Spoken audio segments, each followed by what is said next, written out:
Hi, this is Brad Constantine, and this is a podcast recording of the Old Testament. Although this is not an official recording of the Church of Jesus Christ of Latter-day Saints, every effort's been made to be as doctrinally accurate as possible.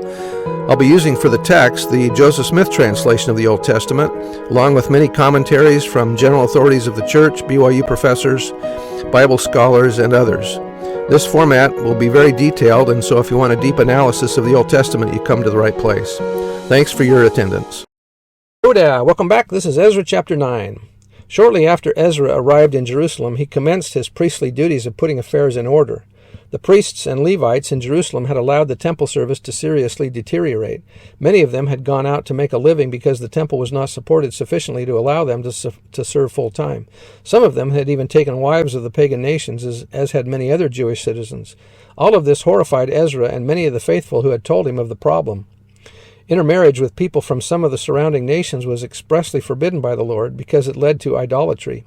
Idolatry had led to the downfall of the Israelite nation, but even the horrors of defeat and exile had not taught the people their lesson. Chapters 10 through 12 show how Ezra successfully called the people to Jerusalem to confess their transgressions and to covenant to put away their heathen wives.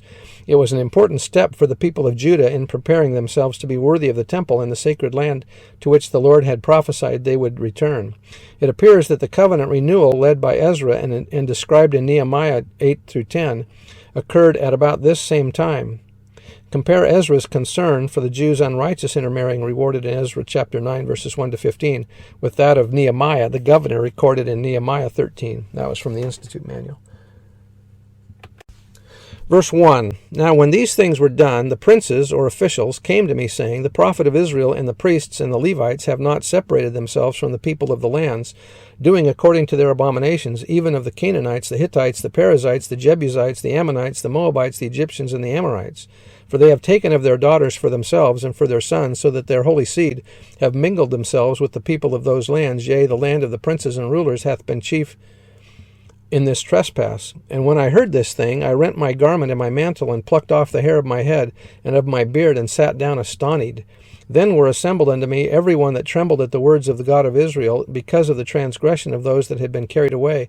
And I sat astonied until the evening sacrifice.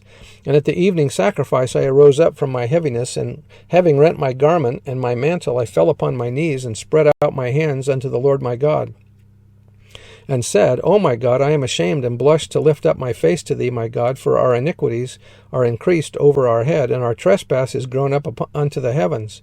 Since the days of our fathers have we been in a great trespass unto this day, and for our iniquities have we, our kings and our priests, been delivered into the hand of the kings of the lands, to the sword, to captivity, and to a spoil, and to confusion or shame of face, as it is this day.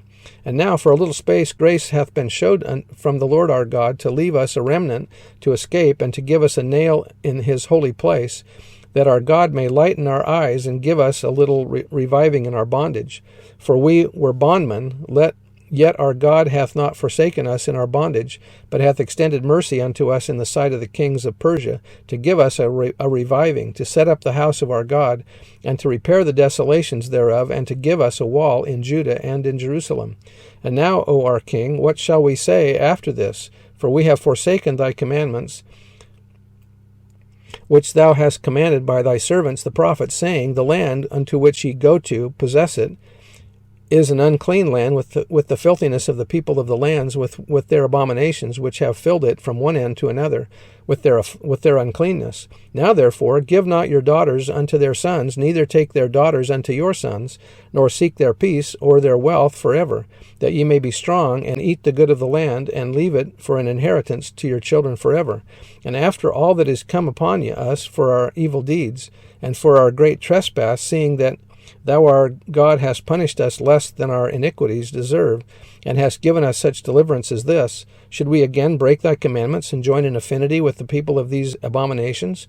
Wouldst thou not be angry with us till thou hast consumed us, so that there should be no remnant nor escaping? O Lord God of Israel, thou art righteous, for we remain yet escaped as it is this day. Behold, we are before thee in our trespasses, for we cannot stand before thee because of this. And that was the end of the chapter, so we'll see what happens next time. Bye.